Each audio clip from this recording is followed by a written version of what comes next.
আসসালামু আলাইকুম প্রিয় দর্শক, আশা করি যে যেখান থেকেই দেখছেন আশা করি সকলেই ভালো আছেন।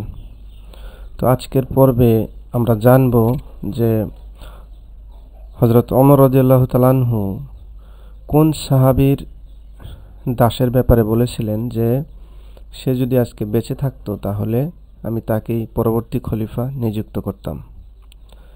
আসুন আলোকিত জ্ঞানের এই পর্বের প্রশ্নটি আমরা এবং উত্তরটি জেনে নিই।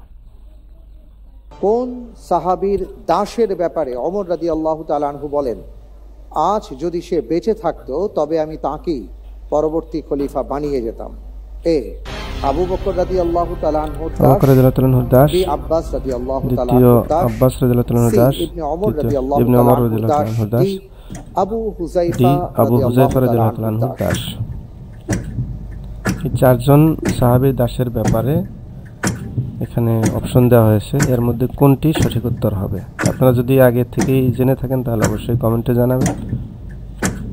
দেখা যাক এই ভাই কি উত্তর দেয়। লাইফলাইন চাচ্ছি কোনটি? তিনি লাইফলাইন চেয়েছেন, 50-50 চান্সের লাইফলাইন। আমরা দেখতে পাচ্ছি, আমরা দেখতে পেলাম যে এখানে বি এবং ডি আব্বাস রয়েছে। রাদিয়াল্লাহু তাআলা আনহুর দাস অথবা আবু হুযায়ফা রাদিয়াল্লাহু তাআলা আনহুর দাস। হযরত আব্বাস রাদিয়াল্লাহু তাআলা দাস এবং আবু হুযায়ফা রাদিয়াল্লাহু তাআলা দাসের মধ্যে আলহামদুলিল্লাহ আমি কোনটি হবে? বেছে নিচ্ছি ডি অপশনকে। ডি জি, ফেস করা হোক অপশন ডি, বেছে নিয়েছেন আবু হুযায়ফা রাদিয়াল্লাহু তাআলা আনহু দাস।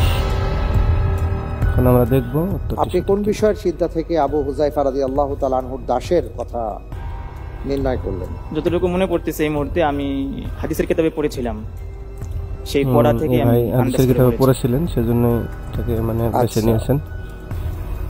আপনি লাইফলাইন ব্যবহার করেছেন এবং লাইফলাইন নিয়ে উত্তর দিয়েছেন অপশন ডি, আবু হুযায়ফা রাদিয়াল্লাহু তাআলা। দেখা যাক শেষ পর্যন্ত উত্তরটি সঠিক হয় কিনা। উত্তরটি দিয়েছেন, আপনার উত্তরটি সঠিক উত্তর।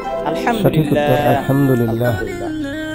এখান থেকে আমরাও জানতে পারলাম যে হযরত আবু হুযায়ফা রাদিয়াল্লাহু তাআলা আনহুর দাস ছিলেন, রাসূল সাল্লাল্লাহু আলাইহি ওয়াসাল্লামের অন্যতম একজন সাহাবী ছিলেন এবং তিনি আবু হুযায়ফা রাদিয়াল্লাহু তাআলা আনহুর একজন মুক্ত দাস ছিলেন। তিনি ইসলামের প্রাথমিক সময়ে তিনি আবু হুযায়ফার সাথে ইসলাম গ্রহণ করেন এবং খুব স্পষ্টভাষী ছিলেন, অত্যন্ত চমৎকার কোরআনে কারিমের তিলাওয়াত করতেন, সালাতে ইমামতি করতেন। তার ইমামতিতে অনেক বড় বড় সাহাবায়ে কেরাম সালাত আদায় করেছেন।